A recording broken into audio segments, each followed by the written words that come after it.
Akkam jirtan hordoftoota fi deeggartoota fayyaanii fi bidhaan nagaa keessan ishoo baga nagaa taatan yaada fi deeggarsa isin gama inboxiinis ta'ee gama bilbilaatiin nu kennaa jirtaniif guddaa galatoomaa isin jecha akkasumas gaafilee fi yaaddoo isin qabdan gara FB'tiin fi inbox keenyaan nu gahaa jiru akkasumas gama bilbilaatiin nu gahaa jiru ilaalaa jirra gaafii keessan irratti illee aga dandeenyuun viidiyoo garagaraa qopheessinee akkasumas barreeffamaan isin deebisuu hin dandeenya haga dandeenyuun jechuudha inni biraa waa'ee fayyaa fi akkasumas dhukkuboota garagaraa fi akkasumas fayyaan qabatee wantoota isin beekuu qabdu jennee yaadnu irratti viidiyoo garagaraa isin qopheessaa jira doktorota garaagaraatiin viidiyoon qophaa'aa jira aga maaratti wanta dandeenyu hundumaanuu akka hubannoo argattan hanga beeknu tokkoon isin gargaaruuf qophiidha isinis haga dandeechan viidiyoo keenya sheer godhaan namoota hundumarraa akka ga'u nu taasisaa namoota odeeffannoo kana argachuu qaban gama gaafii keessanis yoo qabaattan gara inbox keessaatiin bilbiluu irratti illee odoo nu barreessanii baay'ee nutti tolaa yoo nu barreessan gaafii keessan isin ilaalla yoo dandeenye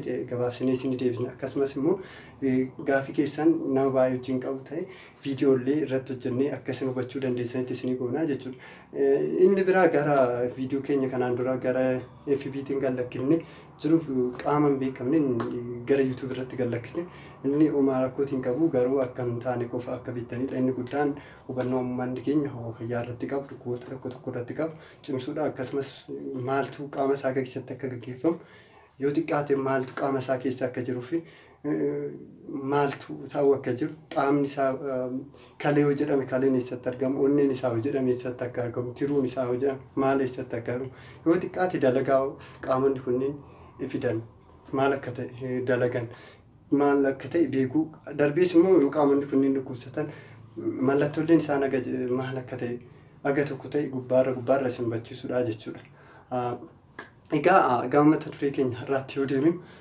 gama dhaabbachuu yookiin hafuu marsaa laguu jedha dhaabbachuu yookiin hafuu marsaa laguu egaa gama gargaraatiin inboxii gargaraatiin dubartoonni baay'ee fi akkasumas namni baay'een yaada kanarratti akka dhiyeessuuf gaafii nu dhiyeessanii jiru gaafii nama baay'eeti akkasumas immoo namoonni baay'een yaaddoo ta'in baruudhaaf kan barbaadan jiru ta'a jechuudha isa kanarratti viidiyoo isinii qopheessinee jireen nu wajjin tura egaa dhaabbachuu yookiin hafuu marsaa laguu dura akka tanaan dura itti dhiyeessin marsaa laguu yookiin hormoonni jiraachuudhaaf namni tokko dhala argachuudhaaf dubartiin takka dhala argachuudhaaf maal akka barbaachisu kanaan dura isinitti himne dubartiin takka qaamni ishee fayyaa ta'uu qabaata yeroo baay'ee namni baay'een kan yaadu gadaamessi qofti yoo fayyaa ta'e qofa daa'ima argachuun hin danda'ama jedhaniiti kan yaadamu oduun beekanis ta'e osoo hin beekin odoo beekanis ta'e osoo hin beekin wanta kana namoonni baay'een yaadu yookiin dubbachuu baatanis jechuudha. Kanaaf namni tokko marsaa laguu sirrii ta'e argachuu jiraachuudhaaf qaamoleen hypothalamus pituitary ovarian axis akkasumas gadaamessi dubartii sirrii ta'e jiraachuu qaba. Akkasumas immoo qaamonni saalaa gadaamessaa gaditti argamanis sirrii ta'aa jiraachuu qaba. Yoo gara oliitti deemnu hypothalamus jedhu hormoonii gama isaatiin gallakkisuun pituitarii akka deebii kennu deebiin immoo pituitarii sun kenne hormoonii biraa akka gadi lakkisu ta'e gara ovariititti dhufu ovariinis immoo hormoonii isa biraa gallakkisaa jechuudha hormooniin ovarii irraa gallakkifame sun immoo asitti dhufee gadaamessa irratti akka gadaamessuuf qopheessu ulfaafis ta'e marsaa laguutiif akkuma jedhamu jechuudha ulfi kan hin gaggeeffamne ta'e akka marsaa laguutiin gara dhiigatiin gara alaatti ba'u godhaa jechuudha. Egaa kana jechuun kan barbaachiseef kun hundumtuu hin barbaachisaa jechuudha. Marsaa laguu dhaabbachuu marsaa laguu hafuu marsaa laguu ilaalchisee rakkoolee yeroo baay'ee marsaa gadaamessa qofatti kan dhaabbatu miti jechuudha. Asirrattis gara sammuutis ta'uu danda'a, pituitarii irratti ta'uu danda'a, xannacha pituitarii ta'uu danda'a. Akkasumas immoo ovarii ta'uu danda'a akkasumas yookiin gadaamessa illee ta'uu danda'a akkasumas immoo qaamolee saalaa gadaamessaa gaditti jiran fakkeenya balbala gadaamessaa ta'uu danda'a akkasumas qaama saalaa isa gaditti jiru ta'uu danda'a jechuudha kanaan jechuudha. Egaa yoo kana jenneen booda marsaan laguu gaggeeffamuuf kanatu barbaachisa erga jenneen booda har'a immoo dhaabbachuu marsaa laguutti deemnaa jechuudha. Dhaabbachuun hafuu marsaa laguu. Hafuu marsaa laguu gosa lamatti yookiin akka lamatti qoonnee ilaaluu ni dandeenya. Inni tokkoffaan jalqabarraa kaasee dubartiin tokko erga umrii 15 kan 16 erga guutteen booda sanaan booda yoo marsaa xurii laguu marsaa laguu kan hin agarre yoo ta'e kun isa gosa tokkoffaa kun piraayimari amenooриyaa kan jedhamudha jechuudha. Kunniin sababoota baay'eetu isa fiduu danda'a jechuudha. Jalqabumarraa kaasee dubartoonni baay'ee hangi isaanii baay'ee xixiqqaa ta'an parsantii xiqqaa ta'an jalqabumarraa kaasee marsaa laguu arguu baachuu danda'u jechuudha. Isaan kanaaf sababoonni baay'een jiraachuu danda'a jechuudha. Jalqabumarraa kaasee dubartoota marsaa laguu arguu hin dandeenye.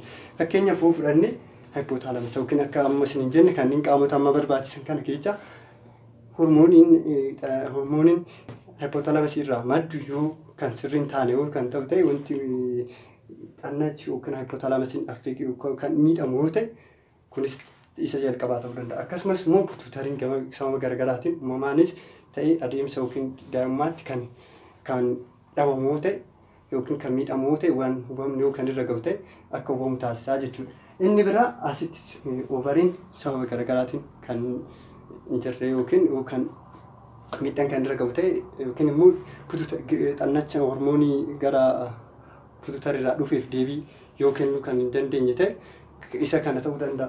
Inni biraa darbees gadaamessa parsantii xiqqaa dubartii keessa gadaamessi dubartootaa dhabamuu danda'a. Misaalaa keessaa tokko gadaamessi dubartootaa kan hin jirre yookiin jiraachuu danda'a jechuudha. Akkasumas immoo gadaamessi jiraatee balballi gadaamessaa cufaa ta'uu banamuu dhiisuu kan danda'u ta'e qaamni inni gara ittiin bahu waan hin jirre akkasumatti holkuufamee dhukkubbii fiduu danda'a. Inni immoo gara biraatti fuudhee qaama saalaa gara gadiitti jiru irratti jechuudha. Yeroo qaamni kan quunnamtii saalaaf itti fayyadamu gargaaramu inni sun keessa rakkooleen caasaa garaagaraa kan mudatu ta'e qaamonni akka garaagaraatti uumamni isaa kan jiraatu ta'e akkasumas immoo hameen meembireen kan jedhu yeroo baay'ee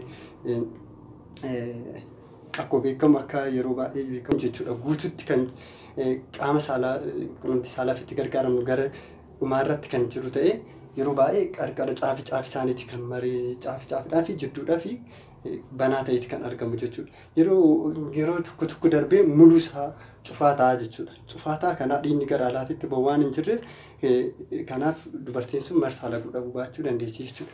Asirratti wanti beekuu qabaatan akkasumas cufaa ta'uu balbala gadaamessaa fi akkasumas hameen meembireen wanni jedhamu kun jechuudha.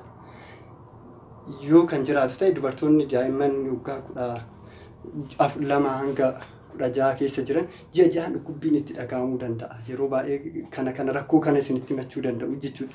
Yeroo kana shakkinee dubartii kana mana yaalaa geessinee akka salphaatti yaalamuu kan danda'u waan ta'eef yaala baqasanii xiqqaatiin fayyamuu waan danda'aniif yeroo dhukkubbiin kun ji'a ja'aan kan deemu kan dhukkubuu ta'u marsaa laguu kan itti dhumne yoo ta'u ta'e mana yaalaa geessinee yaala argachuu danda'u jechuudha.